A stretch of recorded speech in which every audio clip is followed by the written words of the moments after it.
And we're live. Hello there, lovely people. How are you today? It's a bit miserable here in Barcelona. That's why I decided to do this, because what else are you going to do on a day like this? In fact, you know what?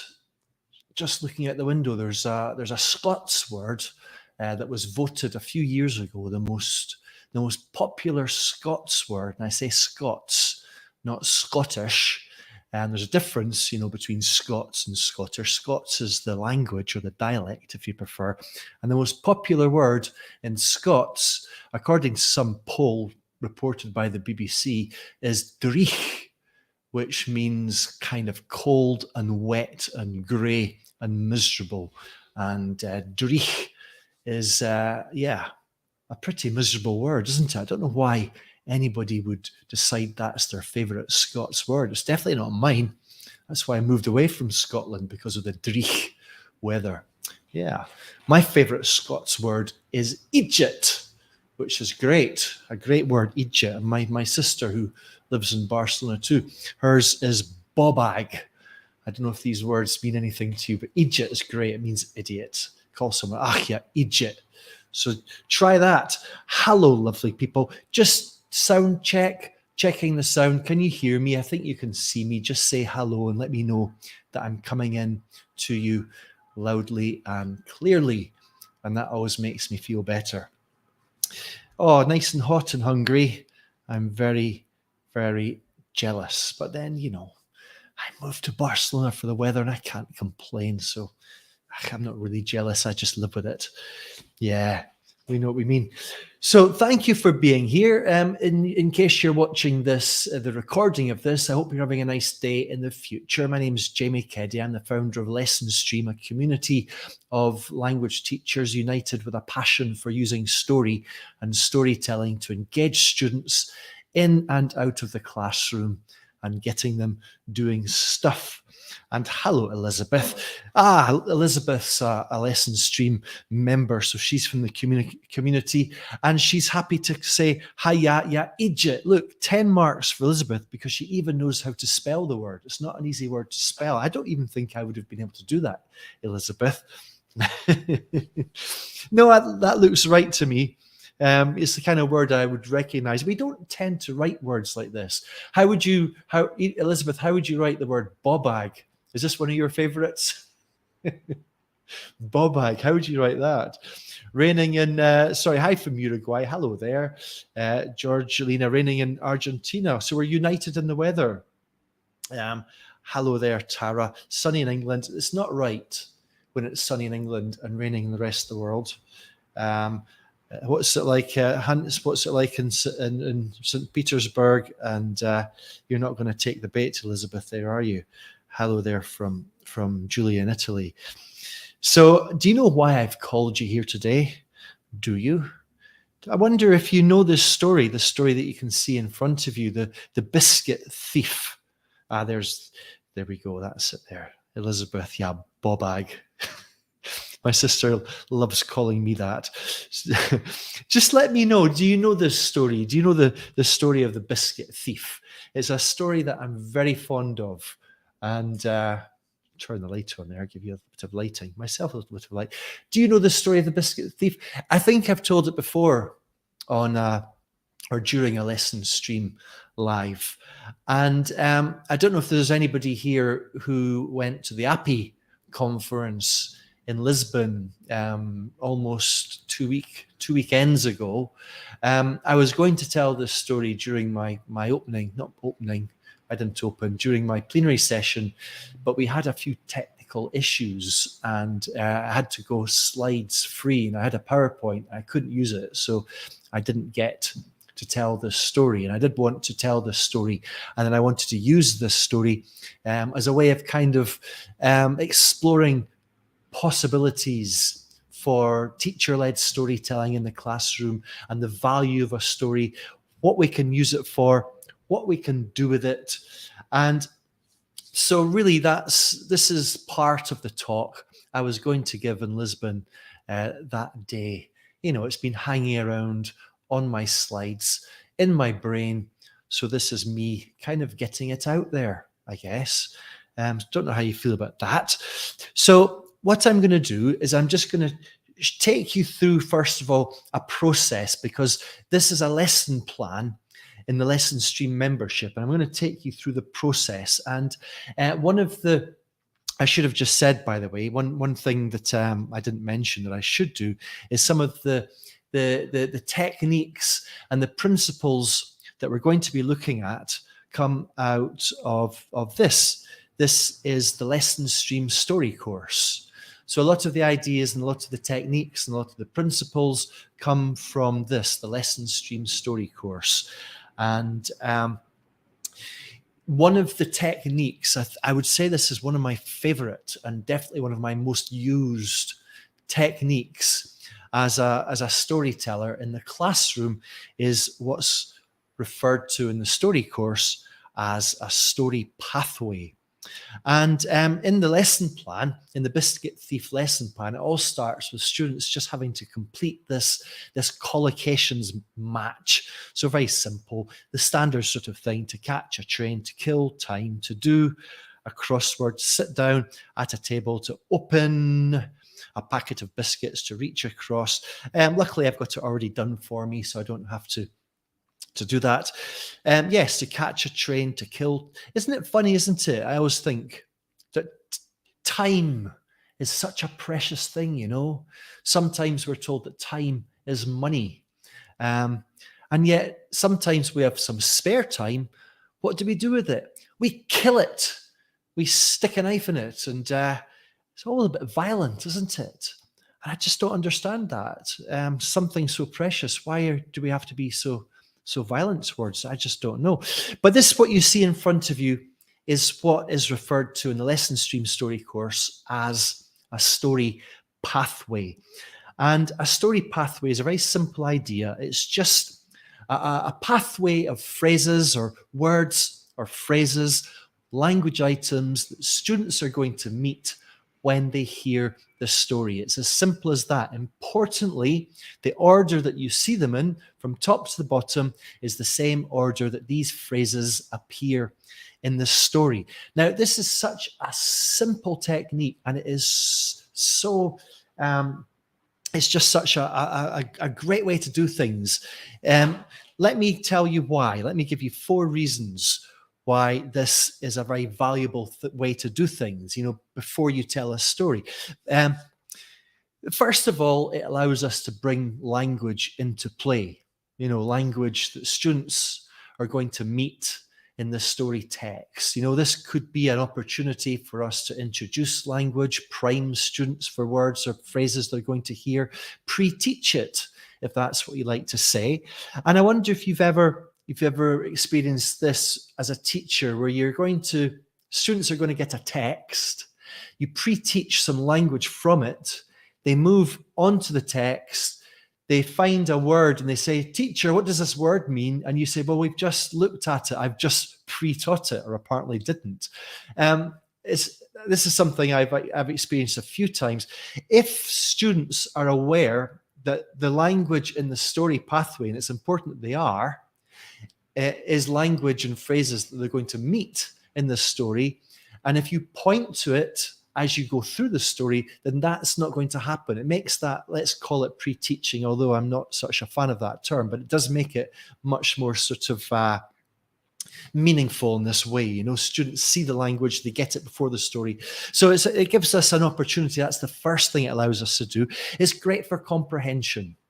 It's not just about introducing language, it's great for comprehending the text, comprehension of the story. You know, what happens here when you see this story pathway, these phrases, is you can't help it.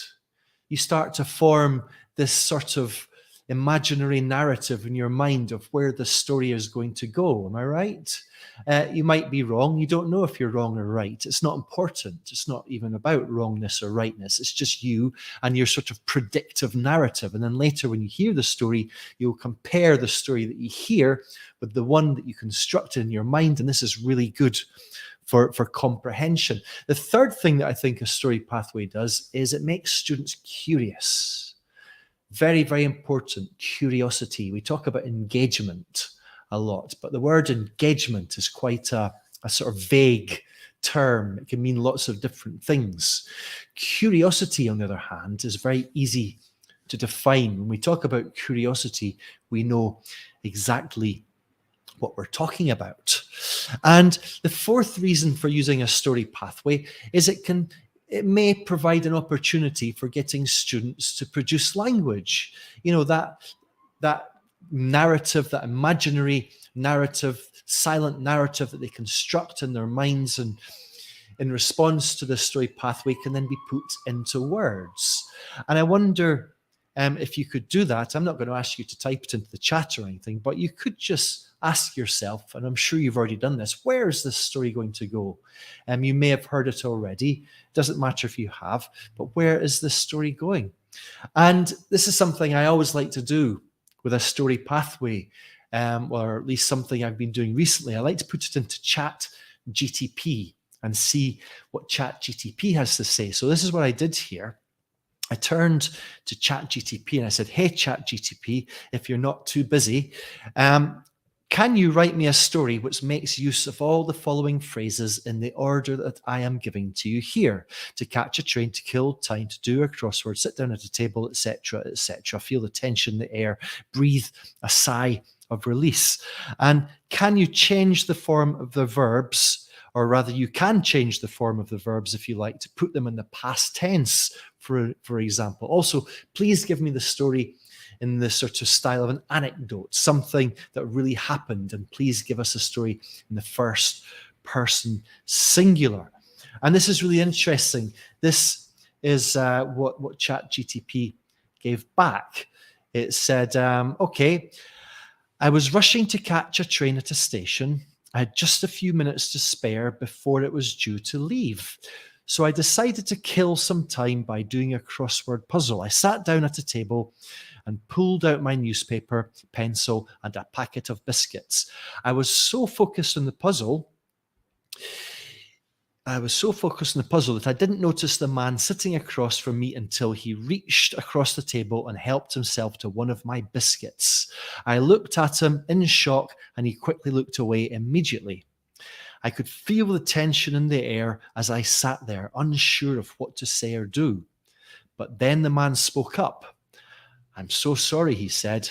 I didn't mean to take your biscuits without asking. I haven't had a proper meal in days. I felt a wave of empathy wash over me, and I replied, it's okay. You can have the rest of the packet. I have more at home. Here, you can have it. The man gratefully accepted the packet of biscuits, and we sat in silence for a moment, both of us lost in our thoughts. Finally, he spoke again. Thank you so much for your kindness. I really appreciate it. I smiled and replied, of course. We all need a little help sometimes. And with that, we parted ways, and I breathed a sigh of relief, feeling grateful for the small but meaningful interaction. There's a little thing over my so I can't quite read the end of it. Just bear with me. I'm going to open this. Oh, there it is. Yes, I know you can see. I smiled. Yeah, with that, we parted ways, and I breathed a sigh of relief, feeling grateful for the small but meaningful interaction that had just taken place. It was a reminder to always be open to helping others and recognizing when someone needs it the most. Now, just to reiterate, this is a prediction by ChatGTP about the story that I'm about to tell, and ChatGTP is used as a prompt for the prediction, the story pathway that you have already seen, this one here. And I wonder, was the prediction that ChatGTP made, was it similar to the one that you made? I wonder if you saw or met my friend, Chris Rose, his pen name CD Rose. He is an established author, and he is a doctorate in literary theory. And he more than I, he kind of attacked ChatGTP's story writing abilities, quite rightly, I think. And ChatGTP has this tendency, I really don't like it, to always go cheesy. as according to ChatGTP, a story is not a story unless it's all gooey at the end and has some heartwarming takeaway, some lovely moral, which is just, I don't know what you think about that, but that's the ChatGTP approach to story. So that's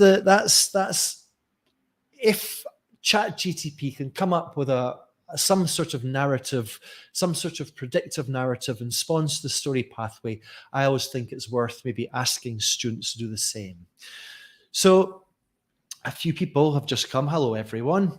There's hello, Andy Gandy. This story never gets old. You know it, don't you, Andy? Because you're also in the lesson stream. You're also a teacher. Hello, Christina. Nice to see you here after API. It was a great conference, wasn't it? And there's Jeren. Is that how I pronounce your name? From Turkey. Lovely to see you. And there's Gulu from Milan. A pleasure to have you with us, Gulu. And so let me then tell you this story. And I should mention, telling you what kind of story this is. This is a true story. This is something that happened to me. I mean, if we've never met before, I should tell you where I'm from. Well, you probably know with that little discussion about Scots and Scots words, Drich, Idiot and Bobag, that I'm a Scottish person. This is what a Scottish person looks like. I don't know if you've ever met a Scottish person before, but this is one right here. And, I live in Barcelona. My parents live in Edinburgh. And my little brother lives in Glasgow. So whenever I go back home to visit my parents, I'll usually take a train from Edinburgh to Glasgow to go and see my little brother. It's a thing I do. It's a ritual. So this is a few years ago. This is actually before the pandemic. And so I'd been visiting my parents and I went to the station. I don't know if you know the station in Edinburgh, the train station is called Waverley Station. So I went to the station to catch a train and I arrived a little bit early, about 40 minutes early. So I had this time to kill. So violent. And what I did is I went to buy a crossword, a newspaper to do the crossword, and I bought a coffee and a packet of biscuits. A little ritual of mine, I guess. And I went to the waiting room and I sat down at a table. So I want you to picture the scene here.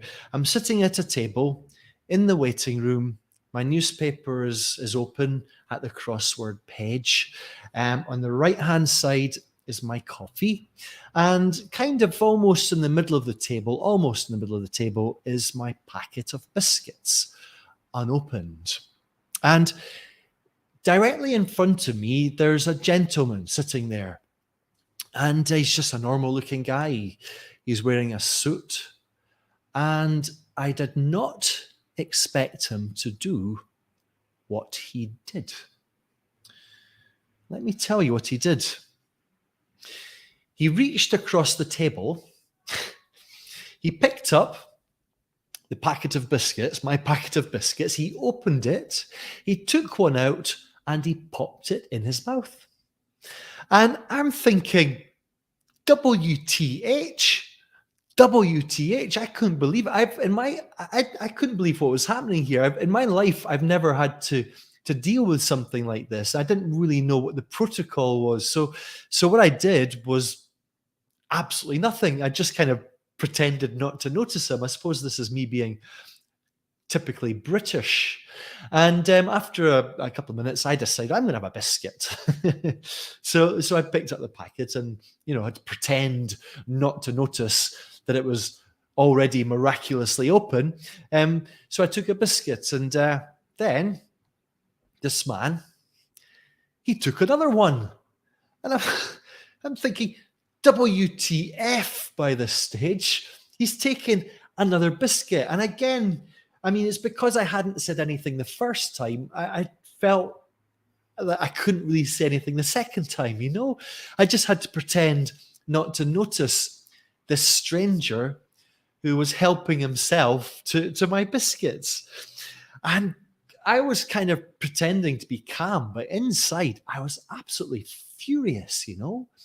And there was this one moment I remember when our eyes met, you know, just for a brief second, and we both looked away immediately. You know, there was just you'd feel this tension in the air. It was too much, and it continued like this, a game of sort of biscuit tennis with I took a biscuit, he took a biscuit, until there were none left really. And eventually, well, his train was called, and he stood up and he left the waiting room. And I sat back in the chair, breathed a sigh of relief, and my heart was racing, you know. And then after a few minutes, it was time for me to go and get my train to Glasgow. And so I stood up, I took my last sip of coffee, picked up my newspaper and folded it up, and I was about to leave, and I realized that underneath my newspaper, almost hiding, was my unopened packet of biscuits.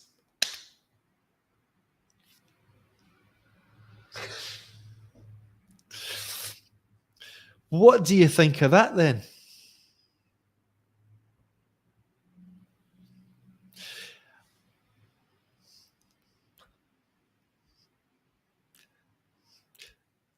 I'm just reading your comments here. That makes me very happy. And apparently, I'm the very first foreigner who's ever. That so makes me so happy to hear that. Now I'm scared to do it again. I think I said Çeren. Is that right? I happen to know that C's are pronounced that way in Turkish. So I hope I've just pronounced it again correctly. Hello, Claudia. God, Claudia, another teacher in the community who I met in Lisbon last couple of weeks ago, and it was such a pleasure to see you there, Claudia. And I like the way you tell stories, even if you know them. So you know this story, and I'm going to pronounce Ildiko. Is that right? And hello, Jose Enrique, coming in from Monterrey. I'd love to come and see you in Monterrey. Yes. Yeah, it was many years ago I was there, wasn't it? It would be lovely to see you there. Elizabeth's got another great Scots word here. She's called me a numpty. So she could have called me an idiot. She could have called me a bobag, but she's called me a numpty. So some of you heard this story before. Some of you have heard it for the first time. And what I've got for you right now is some comprehension questions. And I'm sorry about this. I hope you were listening carefully. And by the way, when I was telling that story, I was using the story pathway as a prompt. You know, if I'd been telling that story in the class, the story pathway would be on the screen. As I go through the story, I could be pointing to the different items as we go through them, or maybe not. I don't want to be bound to the screen behind me. I want to be communicating to my students, so I can have the story pathway, in a piece of paper in front of me. But really importantly, a pathway is not just for students. A story pathway can be for the storytelling teacher as well, as a prompt. It's a wondered technique. It's one of my favorites. And we've got, hello from Poland, Alicia. And you believe the man was very angry with me. You'll never know. You know the story, but you're watching.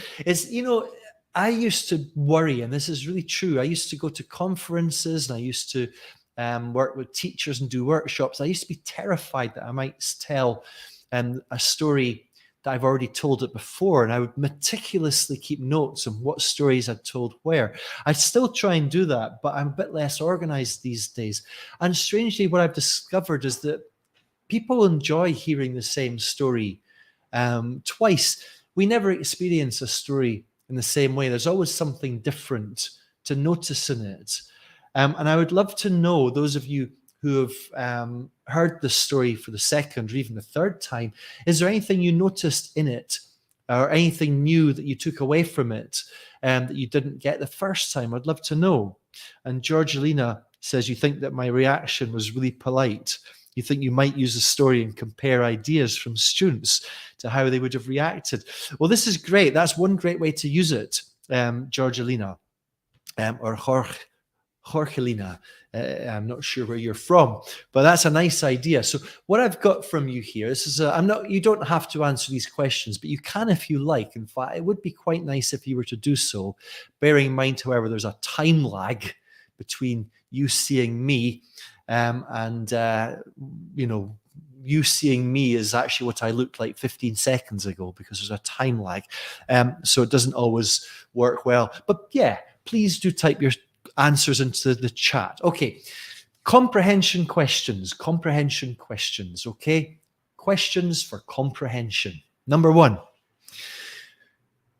When I gave you the story pathway and you predicted some kind of narrative, just as ChatGTP did, was the story that you heard similar or different to the one that you imagined, the one you predicted? How was it different? That's quite a complicated question, so you don't have to type in answers into the chat there. But just, was that the story that you expected? More or less. You could say yes or no. Yes, it was the story I expected, or no, it was not the story I expected. That's comprehension question number one. Comprehension question number two. For you, what was the most memorable image in my story? You know, stories are full of images that you construct yourself here in the cinema screen of your mind. We're talking mental images. And there were many, I'm sure. I always wonder what people mean when they say I'm a visual person. I think aren't we all visual? I think we are. So for you, what was the most memorable image in the story that you formed? Maybe you can tell us in the chat. Gio said that it was the story that you expected at the beginning. Ildiko, yes, I'm right-handed then. Absolutely. Yes. That's very observant. So you must have imagined or created an image of me, maybe with my right hand picking up that coffee cup, taking a sip. Kate, one of her images that she describes as smoke coming out of my ears. The rage, my fury as this stranger took the second biscuit. Smoke out my ears, maybe out my nose, my eyes tightly shut, like that emoji with my tongue out. That's a great image. I love that image, Kate. I don't think that's your name, is it? I'm sure you're just Kate. But we like you as Kate. Yes, Kate. So comprehension question number 3. This is a very, very important one. In fact, this is the most important comprehension question. What kind of biscuits did you see in my story? And what sort of packet was it? For example, biscuits, were they maybe Garibaldi's, custard creams, I should say? Were they bourbon biscuits, all very British here? Rich teas, digestives, hobnobs, Oreos, Chips Ahoy, and how big was the packet? Was it maybe just a 6-pack of biscuits, which you get these days, or was it a big packet? I'm really bad with biscuits. You know, if I've got biscuits in my cupboard and I can't get to sleep at night time, it's ridiculous. This is absolutely true. If I've got biscuits in my cupboard, I can't get to sleep. I'm incapable.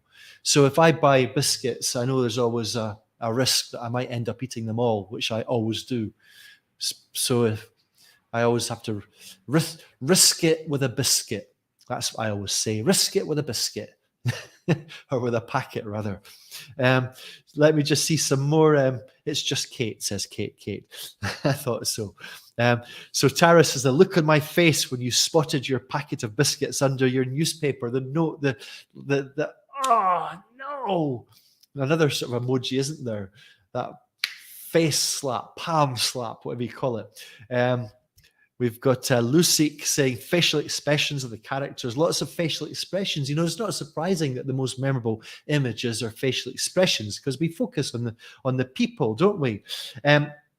Ildiko says chocolate chip cookies not biscuits because you love those. That's interesting. Chocolate chip cookies. I call them chocolate chip cookies as well, but I could, being British, I might call them chocolate chip biscuits because, yes. But I think in international English, there's more of a tendency to call those chocolate chip cookies, isn't there? Because in US, in American English, and I suppose in other parts of the world, no, I think it's just North American here, a biscuit is what we call a scone, isn't it? Which is ridiculous. Yes. Glue thought of some savory Italian biscuits called Tuk. Oh yeah, they're pretty good, aren't they? Although I would say a bit boring sometimes. I'm really sorry, I don't mean to diss your biscuits. I don't want to be a biscuit disser, but compared to chocolate chip biscuits, aren't Tuk just a little bit boring? No, sorry, I didn't mean to diss your biscuits. We've got the picture drawn by an individual's mind depends on the country. That's an interesting one to say. God, I can't say or tell us your name there without Cyrillic alphabet there, if you can. I keep meaning to learn it. Sorry. So another comprehension question here. Imagine this situation happened to you, and this is actually an idea that somebody already had. Who was it that came up with this? I think it was Jorgelina. You might ask your students to use the story and compare ideas, how they would have reacted. This is one of my comprehension questions. Imagine this situation happened to you. How would you deal with it? How would the story end? You know, a great example of a question, a comprehension question. Another comprehension question: have you ever had an argument with a stranger? Have you ever had an argument with a stranger in a public place? Have you ever witnessed an argument between two strangers? Tell us about it. Another comprehension question, maybe, did you ask or did you consider whether or not this story might be true? Maybe you think, is this a true story? Did this really happen to Jamie? Or is he telling a tall story? I wonder if anybody asked that question, because whenever I tell the story in either in the public place with students or in a workshop to teachers, somebody always questions that. They always say, Jamie, is this story really true? Alessia, thank you, Alessia. Yes, nice to meet you, Alessia. And if you think that it's not something that really happened to me, where do you think this story came from then, you know? So let me just show you what I'm talking about here. Here are those comprehension questions that I just mentioned. And, you know, I wonder if when I said I'm going to ask you some comprehension questions, I wonder if this is the type of question you thought I was going to ask. Because this is a really important principle, I think. In language teaching, comprehension is so often confused or conflated with understanding. And understanding is about being right or being wrong. You know, if you understand a joke, you get it. And in order to understand parts of a text, we've got to agree about the symbols within it, the words, the phrases, what the shared meaning is, and what and concrete messages within that text, let's say. And so often when we talk about comprehension questions, the types that we find in course books or exams, that's the type of question we think about. They're not necessarily to test students' comprehension, they're to test their understanding. And I think this is a shame, because comprehension is making meaning. And so much of meaning is divergent. It's personal. It comes down to interpretations. It's subjective. Meaning making can be convergent. We have to come together in certain things in order to understand a text and to share ideas within it. But so much of the meaning is divergent. So on the story course, on the LessonStream story course, this is something we do. We differentiate between convergent comprehension, and divergent comprehension. And if you want to make a story interactive, if you want to use a story to get your students talking, these are some great example divergent comprehension questions. And these are some of the questions that you will see in the Biscuit Thief lesson plan. So that's what I wanted to say about now this is making me interesting. You heard it with Twix chocolate and it happened to a woman. And also, because you think this story comes from Oxford University Press, one of the English file books. That's interesting. I'd love to know, I've never seen that before. I've never come aware of it. I'd love to know when it was published and also how the story is told. Because I'll tell you now that, in fact, this story did not happen to me. I stole it. I told it to you as if, it did happen to me. Now, this is such a great way to use a story. And this is all about teacher-led storytelling in the language classroom. This is all about making use of short stories. And I have to stress short. We can't use long stories that last 15 or 20 minutes if we expect students to sit there and listen silently. It's notoriously difficult. Personally, I have never, ever, ever been able to get students to sit silently while I tell a story for even 10 minutes. But this is a short story packed with punches. I would say this is a remarkable story. And my favorite types of stories for the classroom tend to be unremarkable stories, but although they are unremarkable, they are meaningful, everyday stories. But this one is quite remarkable, I would say. And once you tell students a story like this, tell it from beginning to end. You can ask them these comprehension questions. That one at the end was there for a very good reason. Did you consider that maybe this question is actually not, this story is actually not a true story, in that maybe it didn't happen to Jamie? And that's going to get your students very curious. And you say, okay, listen, I'm going to tell you the story again. And this is really, really important. You, the teacher, have spent some time practicing this story. You've prepared it. You've practiced it. There's nothing in my mind more delightful than practicing to tell a story in the classroom, a short, punchy story like this. And if you can practice it, and if you can make use of notes, then when you tell it a second time, it doesn't have to be exactly the same, but the shape of it, the structure of it, and most of your language choices are going to be very, very similar. So you tell the story a second time, and this time your students are going to be watching you like a hawk. And after you've told that story a second time, then you can invite students to become detectives, and they can interrogate you, and they can ask you all sorts of questions. I'm not just saying closed questions here, not just yes and no questions, but any questions. And you have to draw on your best Oscar-winning acting performances to try and persuade them that, in fact, this story is 100% true, that it really happened to you. And don't worry if there's people in the classroom that maybe are already aware of this story or familiar with it, because it doesn't matter. The other ones don't. It's just they're still curious. It's still fun. And you can even then tell the story a third time, and this time invite students to interrupt you whenever they like. And you might think that there's a language focus here on questions, but really this becomes a sort of whole class communicative event, total engagement, total curiosity, total language immersion.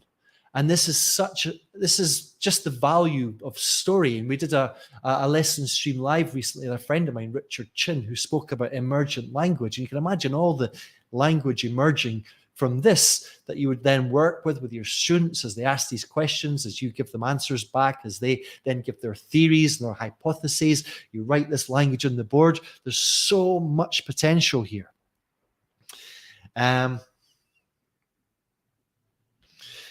Your story ends with the woman getting on a bus, and when she feels for her ticket, she finds the chocolate. This is important. Let me just go into, before we go to the origin of the story, which is very interesting. It's very, very interesting. And I mentioned but already that this lesson plan, Biscuit Thief, is one of 100 and almost 150 story-based lesson plans in the LessonStream membership. And as soon as you join, you get access to all of them, all of the PDFs. They include little, they're PDFs. They include little videos that I make in order to demonstrate the stories. And there's also the Fishbowl forum where we discuss them and we can share adaptations and you can ask questions and that sort of thing. There's also the story course I mentioned, and all this is you get instant access to all of them when you become a LessonStream member. And there are some LessonStream members here amongst us, Andy Gandy being one of them. We still don't know why he calls himself Andy Gandy after all these years. He's promised he's going to tell us a story one day, and I can't wait. Let me just talk a little bit. Yeah, that's the price. It's the price of a cup of coffee per week. And it's stayed that price for a long time. So it'd be lovely to have you in the community one day. And just go to lessonstream.org. I should put the link underneath the window, but I forgot. I'll do it after. All right. And if you're watching the recording, it'll be there. So let me just talk about the value of a story. The value of a story like this. I mean, I think I give workshops. I hear questions that teachers ask. They ask some very confused questions, I feel. Things like, isn't it a bit teacher-centered? And I just think we can all be very, very confused when we want to ask a question like that. Because a story from the teacher is just a text. That's all it is. It's just a text. But no, it's more, rather than a text on paper, it's an embodied text, a text coming from a human being. And it's a spoken text. You know, for over 100 years, there's been this paradox in language teaching. We've been, you know, we kind of come together in agreement that the most important skill is speaking. And yet the paradox for over 100 years is that we try and teach speaking with written texts, which is weird. And here you have an opportunity for you, the teacher, to model spoken language with a story. And I mentioned already the importance and the potential and the delight and the joy of practicing a story and practicing it maybe for a couple of days before and telling it to a friend and then practicing it in the staff room just before the classroom and then tell it to your student. Doesn't have to be perfect. It never will be perfect, but it's so joyful and life-affirming. And so this is what you can do. Now, as in the LessonStream story course, there's one of the units is on using story to teach language. And there's only two things people need to learn a language, and one of them is language input, and one of them is language output. Let me explain that. Language input is language from texts. In this case, it's language from the teacher, from this embodied spoken text. There's a lot of valuable language in it. And the other thing students need is the potential to express themselves, to use the language, to speak with each other, to co-construct meaning and dialogue and discussions with themselves and with the teacher, and not just speaking, of course, but writing. And a story makes all of this possible. A story is just a text.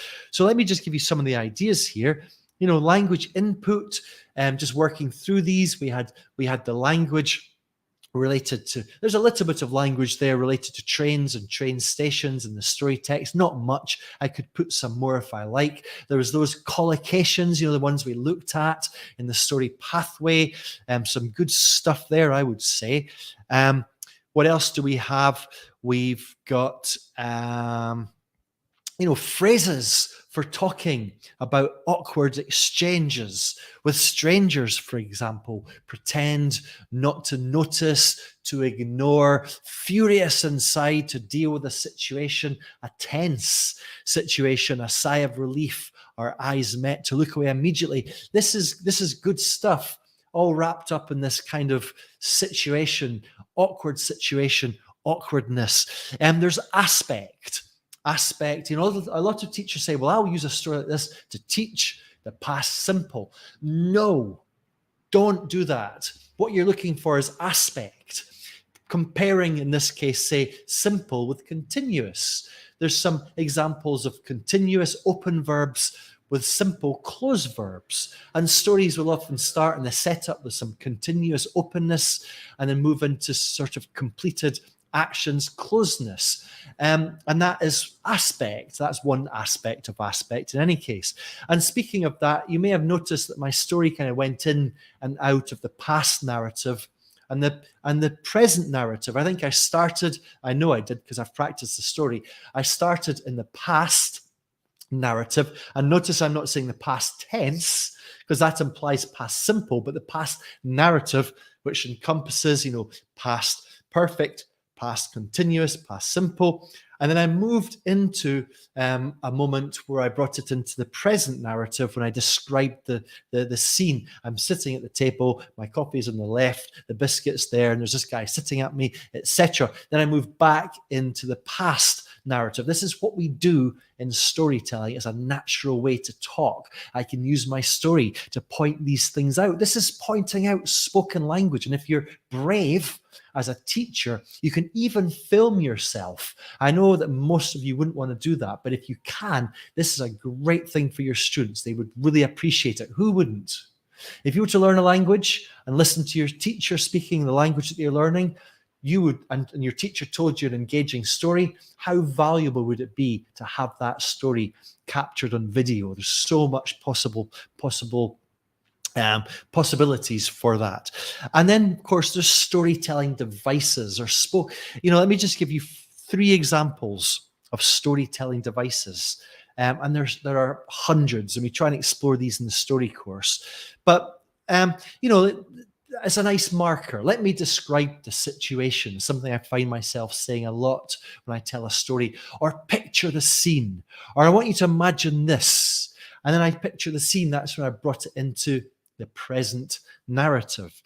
I wonder if you like that line when I slowed down, sitting in front of me, there's this guy, a normal looking guy, he's wearing a business suit, and I did not expect him to do what he did. Did you notice I completely slowed down there and I maximized your curiosity? You're thinking the question, what did he do? This is a very simple storytelling device. Another one here at the very end, this is what you could call the punchline, although I don't like to use the word punchline when we're talking about stories, because punchlines are generally for jokes. This would be the way out, or the closure, perhaps, is a better way of putting it. I said, and underneath, again, it was slowing down, maximizing your curiosity, and underneath the newspaper was my unopened packet of biscuit. Now, from a language point of view, this is something we refer to as fronting. And the reason we use fronting is to change the order of ideas around. In this case, the alternative without fronting would be to start with the subject. My unopened packet of biscuits was underneath the newspaper.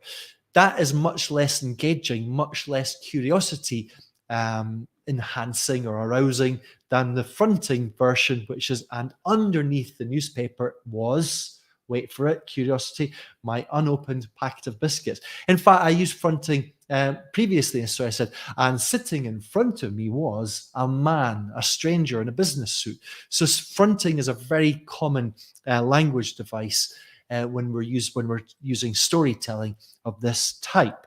So this story had so much to offer in the text. Again, it's just an embodied text. It's got so much language input, valuable language input to offer. What about language output possibilities? Well, if you gave students that story pathway. There was all that possibility for them to predict what happens in the story and try and give meaning to those phrases as they predict, or rather put into words, that constructed, that predictive rather narrative, the one that they try and guess what happens in the story. That's one possible way of using this activity, the story, to get students speaking. There's that moment we mentioned: is the story true? Is it false? Turn your students into detectives, give them a license to interrogate you, create that communicative event in the classroom, which can last for as long as it can last for ages. It depends on, how engaged your students are and how much you want to prolong it. There are the discussion questions I gave you before. We referred to them as divergent comprehension questions. I gave you some examples. That's a nice way to use a story to get students talking. Remembering that what we're really using here is not so much a story, but if there's 20 students in the class, you're using 20 different narratives, 20 different experiences. And what we're really doing here is asking students to personalize it and then share and compare those personalizations or interpretations or opinions or whatever. And then there's so many tasks we can do. Every story can connect to another story. So asking students, imagine this happened to you. How would you deal with it? Write the story, rewrite the story. Imagine it was you. How would you react? How would the story end?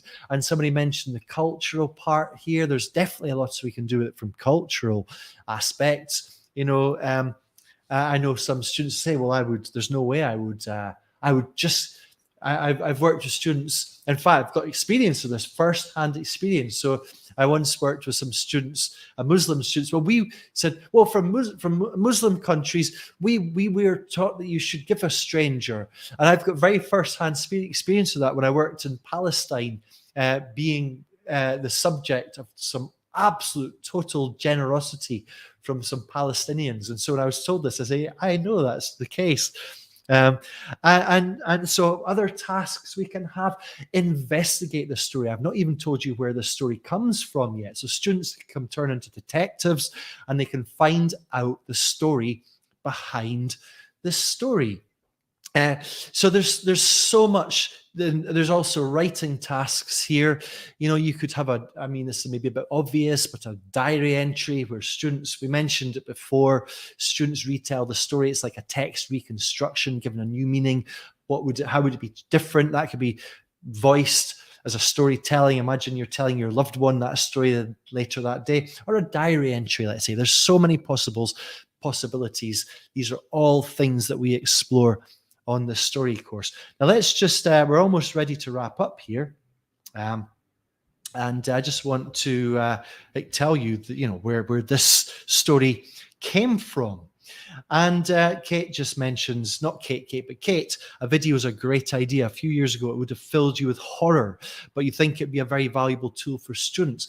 And I'm so happy you think that, Kate. But one other thing here, some teachers feel slightly awkward about doing this. And what you can do is tell the story, on camera before class. So you could tell a story live and say, listen, I also filmed myself telling the story. But don't read from notes. Just tell the story to the camera, make the mistakes, and do the best you can, and then use it. Hello, Ksenia. And so this story, I wonder if you know this book. This is, it's called the fourth book in the Hitchhiker's Guide to the Galaxy trilogy. That was Douglas Adams, the author's little joke here. 4 books in a trilogy. He calls it the Hitchhiker's Guide to the Galaxy trilogy. I wonder if you've read this book. And Douglas Adams, the author of this, he claims that this story, the one that I just told you, the story of the biscuit thief, really happened to him. And you can actually see him tell the story to David Letterman in a David Letterman show, The Late Show. No, it was called the David Letterman Show, wasn't it? I think in 1985. So he's just written this book. He meets David Letterman on the David Letterman Show.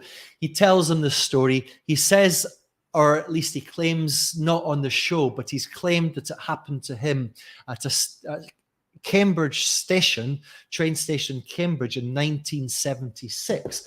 And he said that he started to hear other people use the story or tell the story. So he included the story in this book. So you could even use the text in this book. It's a dialogue between two people. One person's telling the story to the other person. There's a lot of interaction between them. And so there's this kind of direct speech, a lot of direct speech in the book. But what makes this really interesting is that Douglas Adams, or some people dispute it, because as far as we understand, Douglas Adams claimed it happened to him in 1976, but some people claim that there are versions or iterations of this story that predate it, that there are some that go back to 1972, which means we've got this question, did it really happen to Douglas Adams? Is it possible it happened to more than one person? And that's very much a possibility. Is this an example of what we can refer to as an urban legend? Could it be apocryphal? I believe Douglas Adams. As a storyteller, I know how these things can happen, and so I believe Douglas Adams. I want to give him benefit of the doubt, and he is definitely owned it. I mean, he told it to David Letterman. He claims it his. He's put it in the book, so his is the best known version. But there are many other versions to be found online, and many of them on video. But I would say that Douglas Adams telling the story, but by the way, I have borrowed or stolen from Douglas Adams's telling of the story. So the way he told it to David Letterman, I have stolen from it, incorporated it into my own story. The text is in the lesson plan. And so this is what we do. We can borrow from each other. But one of the most, best known versions for language teachers, I wonder if you know this, it's called Snack Attack. And it's a 5-minute animation. I think somebody even referred to it. And it's this elderly woman. She goes to a train station. She buys a packet of biscuits from a vending machine.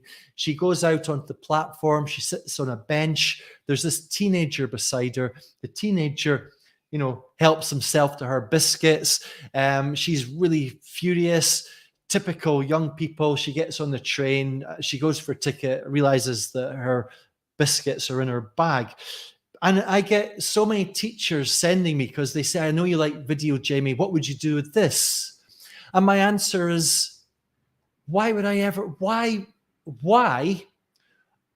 I use a 5-minute video which has got no spoken text in the classroom? Why would I fill, if I'm teaching students for 60 minutes, why would I take 5 minutes away from that of language devoid time to a video?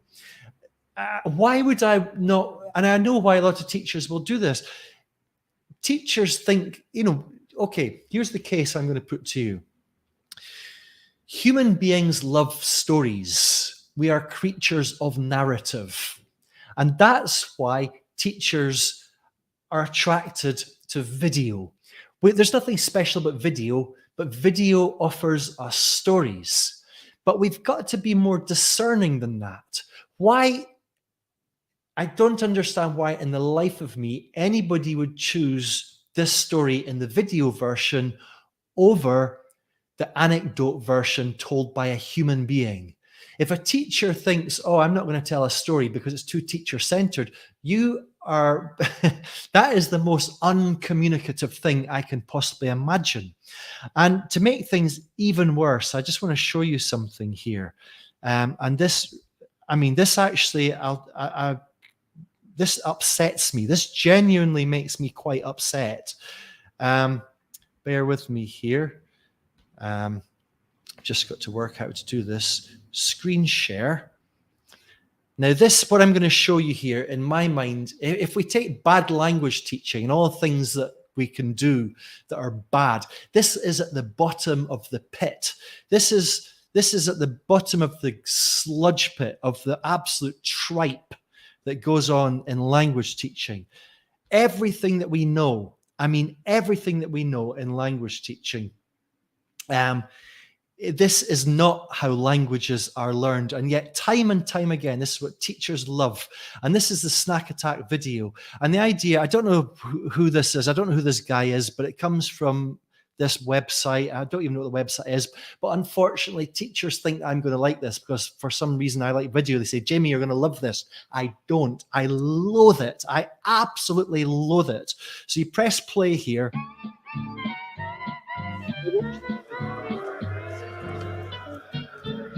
Dialogue, and this is the woman we see, and she's in the station, and there she is at the vending machine, and then the video is going to pause in a moment, and students have got to put this, oh, there we go, into, okay, so we've got to type the automat, which is odd because that's not a word I would use. The automat was almost empty. Now, I've got no idea why this is in the past narrative.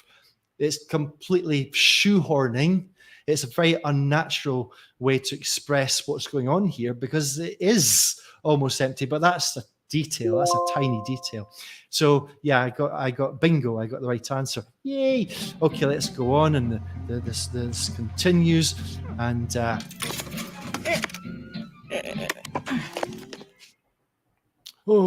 fill the gap.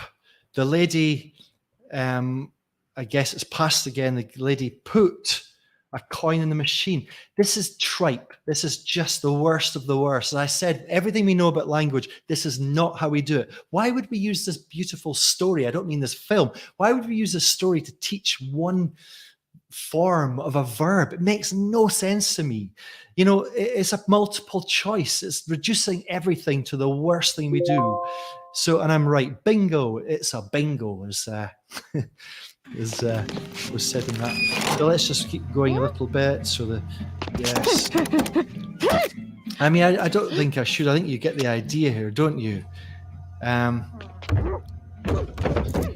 No, students will love this. I know they will, but students love a lot of things. Students love TikTok. Do we want to just let them go on their TikTok phones for an hour? No, we shouldn't. So she hit again, passed and kicked. Machine. I mean, this is, let me just put it another way. When teachers met artificial intelligence and open AI and ChatGPT, I heard so many teachers say, "Oh my God, are we going to lose our jobs to artificial intelligence?" On the other hand, I've seen so many teachers use ChatGPT. The first thing they use it for is a present perfect gap fill. I think, well, if this is how we see our jobs from doing present perfect gap fill, then we deserve for jobs to be taken by ChatGPT. She really wants her snack. Oh, look, I failed because it should have been past tense, which is bizarre to me because she still wants it. I don't know why. This is absolute shit. I've said it, and I mean, you know, the older I get and the more experience I get, and the more I'm in this game as a teacher trainer, I mean it. The more upset I get that this is the standard shit that we have to work with, and it is expected in the classroom. So I hope you don't mind me using the word shit for this, but it is absolute shit. It's tripe. It's crap. and I hedge when I'm doing this. I don't usually, but I'm saying this. So if anyone sends me this again, I'm going to send them this video, this recording. All right. Let me just see a few of your messages that you have missed. Andy Gandhi says you once saw a version of Candid Camera on Egyptian TV where the prankster took food from people's plates in a cafe, and the diners, instead of getting angry, wanted to give him more food. That's great. I think you worked in Egypt, didn't you, Andy? And Kate says, not reading from notes. When you mentioned practicing, it reminded me of Mr. Orange and Reservoir. I love that, Kate. Isn't that great? You know, different stories. Stories, not very romantic to say, but stories are tools, you know. You know, in Mr. Orange's case, his stool was to fit into this community and almost become one of them. And I absolutely love it. I've actually used that in my training. Yeah, it's great. Karina says it could be used for discussion, but not for teaching language. Well, I mean, I'll put it back to you, Karina. Why? Yes, it can be used for discussion, but then the story that is the anecdote can be used for discussion. So what you're doing is you're using a story which is language free for discussion. Why would you not use a text, which is a real language, for discussion? And I'm really glad, because I don't know if everyone agrees with what I've said. I can't assume you do, but Elizabeth says, here. Heart goes out to you, Elizabeth. I just don't see why we can't wake up to this. And we will have our jobs taken away from us by artificial intelligence, and we deserve to as well if we don't stop reducing language learning. It's like a child that proudly can tell us, let's say, that the capital of Italy is Rome, and yet the child knows nothing about Rome, knows nothing about Italy, could not find it on a map, knows nothing about the culture, nothing about the history. Not criticizing the child here, just pointing out how meaningful it can be to know that the past of put is put. It's not how we learn languages. It's unfortunately how languages are tested, so it allows this culture to thrive. Very, very last thing to say, it's very interesting when we go back to these different iterations or versions of the story that you can find online. They tend to fall into either the sort of dark version, which is the story I told you, the one that Douglas Adams said, or the kind of cheesy ones. It's got to have this moral, which ChatGTP gave us. I'm a big fan of the dark version. I find the cheesy one a bit, but again, this would be a good thing to ask your students, find out which ones they prefer. And very interestingly, Douglas Adams, the very last thing he said to David Letterman when he was telling the story was, the thing that he loves about his story, and I do believe it happened to him, the thing that he loves about his story is that there's two people in the world that have exactly the same story. Obviously, him and the stranger that day in 1976. However, only one of them has the punchline, and that's Douglas Adams. So listen, thank you so much for taking your time out and spending this hour and 7 minutes with us. It's been lovely. I hope this was useful. If you'd like to become a LessonStream member, get access to the story course, get access to all these lesson plans, just go to LessonStream.com. And it's all there. I'll put the link below. All right, LessonStream.com. And have a great rest of the day. Have a lovely dinner if you're on the same time as me, or a lovely lunch or breakfast, or sleep if it's bedtime, or day if you're just getting up. I'll see you at the next LessonStream Live. I'll let you know if you're in the LessonStream post. Again, you can sign up at LessonStream. Thank you so much. See you next time. Bye-bye, everybody. Bye.